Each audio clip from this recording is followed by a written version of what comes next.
Hey guys, welcome back to this channel. In this video, I'll be showing you guys where you can find, I hope I don't butcher this pronunciation, and I probably will, it's the Azores Bullfinch in Heartopia. So it is located near the Lighthouse. You'll need to be level 10 of bird of the bird catching hobby, and the weather needs to be rainbow. This is what the bullfinch looks like. It will be in the lighthouse area of the map.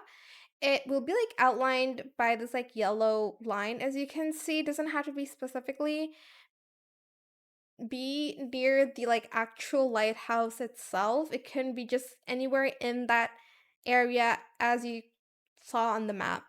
But that is it for this video. I hope it was helpful for you guys. Don't forget to like, comment, share, and also subscribe to this channel if you haven't done that already. If you have any more questions about this video, just leave it in the comment section down below. I will try my best to answer them all for you guys, and if you found this video helpful, please click the thanks button as well. That is it. Thank you so much for watching. Bye!